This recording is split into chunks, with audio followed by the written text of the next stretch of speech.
A paz do Senhor a todos. Aqui quem vos fala é a missionária Regina Grilenzoni. Hoje Deus quer falar conosco sobre algo muito importante. A palavra de hoje faz com que nós tenhamos cuidado para não nos afastar de Deus, não deixarmos de ter comunhão com Deus. Então temos que tomar cuidado para não se afastar de Deus. Durante a madrugada, quando eu sempre oro ao Senhor, o Senhor trouxe isso ao meu coração, a importância disso, um alerta, sobre os filhos de Deus. Não estou falando nem daqueles que não estão na presença do Senhor, estou falando sobre os filhos de Deus, aqueles que estão na igreja, aqueles que já são cristãos, aqueles que já declararam o Senhor Jesus como seu Senhor e seu Salvador. Então, esse alerta é para o povo de Deus. E ainda mais porque estamos nos últimos dias. Não é só a última era, que é a era da graça, mas também nós estamos nos últimos dias. Todos os sinais apontam para isso. E Deus quer alertar a sua igreja, a importância de termos comunhão com Deus, de não perdermos a comunhão com Deus. Tem muitas coisas, queridos, que nos afastam de Deus. Muitas coisas. Aqui eu vou citar alguns defeitos de uma pessoa, que a afasta de Deus. Eu me incluo nessa, porque todos somos seres humanos, fracos e também pecadores. Então eu vou citar alguns defeitos só, para que Deus possa trabalhar no seu coração, na sua vida, para que você endireite os seus caminhos e, se você se afastou, volte a ter a comunhão com Deus. Amém? Sabe qual é a única pessoa que pode te impedir de viver perto de Deus e de conquistar tudo aquilo que Deus já tem para a sua vida? É você mesmo, querido. É você mesmo. Nós mesmos somos os culpados de nos afastarmos de Deus. Então a decisão é nossa. Nós temos o livre-arbítrio para escolher se queremos estar próximo de Deus ou nos afastar de Deus e servir ao Deus desse mundo. Quando não temos o desejo genuíno de nos aproximarmos de Deus, quando nós temos o desejo genuíno de nos aproximarmos de Deus, nada e nem ninguém pode nos afastar de Deus. Então é só a gente mesmo que pode decidir se quer ou não ter comunhão com Deus, buscar a presença de Deus, sentir a presença de Deus. Apesar disso, existem algumas atitudes erradas que nós podemos ter que nos afastam de Deus e da sua vontade para nós. Eu vou citar alguns exemplos, como eu disse, segue alguns exemplos de comportamento que nós temos que nos afasta de Deus. Um deles, queridos, é a preguiça. Em Provérbios 31, 27, diz assim: cuida do bom andamento da sua casa e não come o pão da preguiça.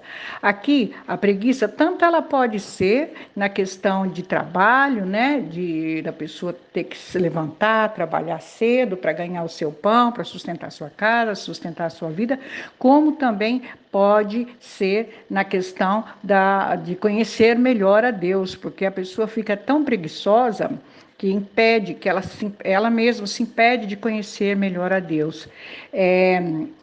Como que eu tenho preguiça para não conhecer Deus, para não estar em comunhão com Deus? Apenas quando eu apresento aquela preguiça para orar, aquela preguiça para ler a Bíblia, aquela preguiça para ouvir a palavra de Deus, tá? Aquela preguiça de ir até a igreja para ouvir, porque a palavra nos ensina que nós devemos viver em comunhão, que nós devemos congregar. Então, muitas vezes, a pessoa fica com preguiça. Isso é um dos comportamentos que nos afastam de Deus. Preguiça de orar, preguiça de buscar, preguiça de ler a palavra, preguiça de estar em comunhão na igreja, preguiça de sequer ouvir uma pregação, uma palavra. Então, isso realmente faz com que a gente se afaste de Deus. O outro item que eu vou citar aqui é a fofoca.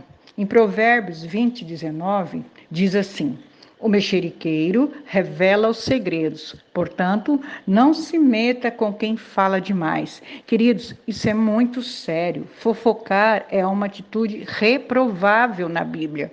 Deus não gosta disso.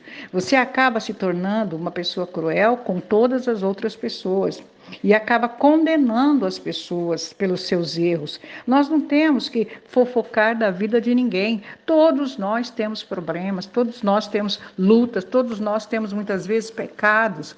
E às vezes alguém fica sabendo, alguém vê alguma coisa e sai fofocando, e sai falando, e sai comentando, e toda a igreja fica sabendo. Isso não agrada a Deus. Se você tem um irmão que está em pecado, se você tem alguém que você conhece que está cometendo algum erro, algum pecado, ou fazendo alguma coisa errada, vai lá e converse com ele, ajude, ofereça seu ombro, ofereça ajuda para que aquela pessoa possa consertar o seu erro, o seu pecado, para que ela possa se arrepender, pelo menos, ministre sobre a vida dela, ore sobre ela, converse com ela, mas não saia espalhando, não saia falando esse problema que a pessoa apresenta para as outras pessoas. Se você não tem condições de orar por ela, de ajudá-la, então chegar perto dela e ajudar, então ore por ela, queridos. Ore por ela, para que Deus fortaleça ela, para ela sair daquele pecado, para ela melhorar aquela situação que ela está vivendo. Então não saia espalhando, entendeu? Saia espalhando a fofoca, os segredos de uma pessoa e claro, vigia e se afasta daqueles que falam demais, porque você sabe exatamente quem são essas pessoas, então se afasta, porque isso realmente não agrada a Deus. A Bíblia reprova essa atitude. Em 2 Timóteo 2,16 diz assim: evite igualmente os falatórios inúteis e profanos, pois os que se entregam a isso avançarão cada vez mais para a impiedade. Então, a pessoa que faz comentários, que fica fofocando, fazendo mexericos da vida do outro, ela acaba sendo uma pessoa que não tem piedade, que não tem misericórdia, que não tem compaixão pelo irmão, por aquele que está sofrendo ou por aquele que está pecando. Então, como eu disse, em vez de você falar, levar, comentar sobre isso com a igreja, com outras pessoas, ore por essa pessoa, ajude essa pessoa, tenha misericórdia, tenha piedade dessa pessoa. E assim você vai estar agradando a Deus. E lógico, você vai estar em comunhão com Deus, porque você está agindo de acordo com o que é correto diante de Deus. Outra parte ruim de comportamento do ser humano que nos afasta de Deus é a inveja. A inveja nos impede de viver o melhor de Deus em nossas vidas. A inveja é uma das obras da carne, que elas estão descritas em Gálatas 5, e o que significa que é um pecado e que devemos eliminar das nossas vidas se queremos viver perto de Deus. Um dos segredos da felicidade, ou a melhor forma para combater a inveja, queridos, é o contentamento. Mas aí você vai me dizer, mas como eu posso ser feliz, estar contente se tantas coisas dão errado? Em Abacuque 3,17 diz assim: ainda que a figueira não floresça, nem haja fruto na videira, ainda que a colheita da oliveira decepcione e os campos não produzem mantimento, ainda que as ovelhas desapareçam do aprisco e nos currais não haja mais gado, mesmo assim eu me alegro no Senhor e exulto no Deus da minha salvação. É isso que nós temos que entender, queridos.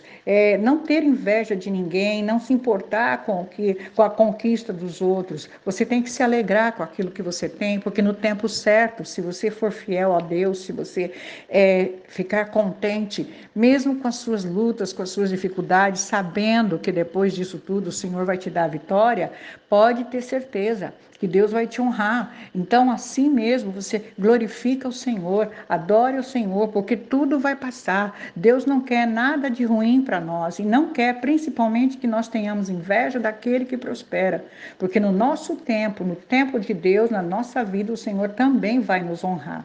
Outro item é o egoísmo. Deus tem poder para mudar um coração egoísta. O egoísmo faz com que pensemos apenas em nós próprios e não nos preocupemos com aqueles que estão à nossa volta. Isso é muito sério. Em Filipenses 2:3 diz assim: não façam nada por interesse pessoal ou vaidade, mas por humildade, cada um considerando os outros superiores a si mesmo, e não tenha em vista somente os seus próprios interesses, mas também os dos outros. Tenha misericórdia, tenha compaixão do teu irmão. Não olhe para o seu próprio umbigo. Ajude aquele que precisa, aquele que está necessitado.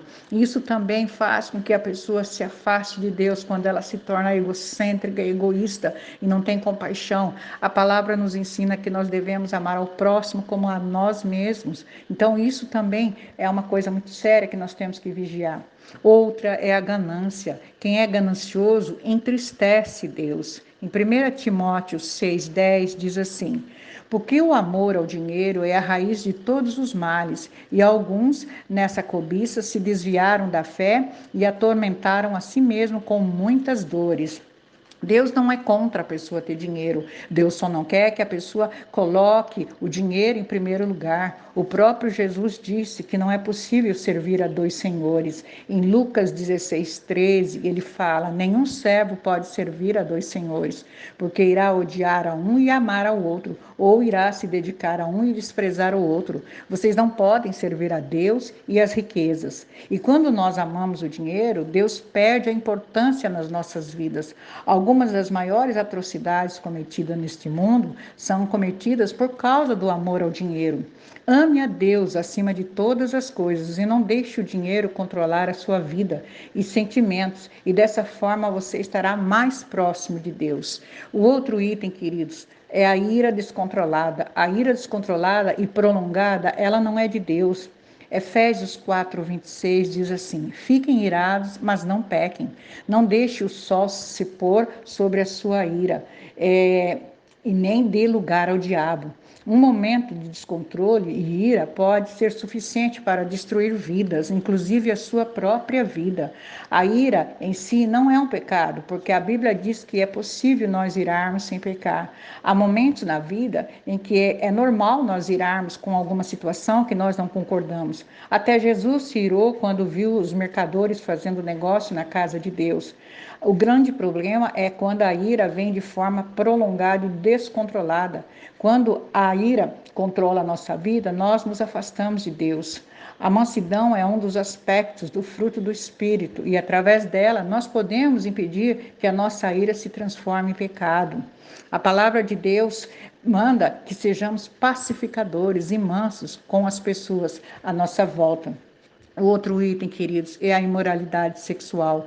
Quem pratica imoralidade sexual se afasta de Deus. Em 1 Coríntios 6:13 diz assim: os alimentos são para o estômago e o estômago existe para os alimentos. Mas Deus destruirá tanto o estômago quanto os alimentos. Porém, o corpo não é para a imoralidade, mas para o Senhor, e o Senhor para o corpo. O nosso corpo é o templo do Espírito Santo. E quando praticamos algum tipo de imoralidade sexual, estamos pecando contra o próprio corpo, profanando a moradia do Espírito Santo e causando uma sensação de uma separação de Deus.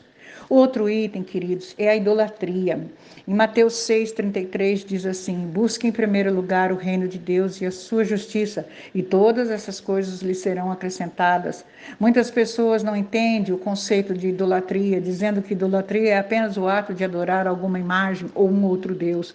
Mas a verdade é que a idolatria pode ser algo bem mais sutil e por isso também pode ser muito mais perigoso, querido. Idolatria é colocar alguma coisa ou alguém no lugar de Deus. Um ídolo não necessariamente é uma estátua, pode ser seu pai, sua mãe, seu marido, esposa, filho, filha ou até mesmo um pastor. Qualquer pessoa que assume a importância que só é de Deus merece ter e está originando idolatria nas nossas vidas. Podemos não nos curvar fisicamente perante outros deuses ou estátuas, mas muitas vezes colocamos a nossa esperança e a nossa confiança em coisas que não são de Deus, como a estabilidade financeira ou mesmo a família. Deus não divide a sua glória com ninguém. Por isso, coloque Deus sempre em primeiro lugar na sua vida e Ele acrescentará todo o resto que você precisa. Essa é a mensagem de hoje. Receba da parte de Deus que o grande amor de Deus, que a graça do nosso Senhor e Salvador Jesus Cristo e a comunhão do Espírito Santo de Deus estejam com vocês. Fiquem na paz do Senhor, queridos.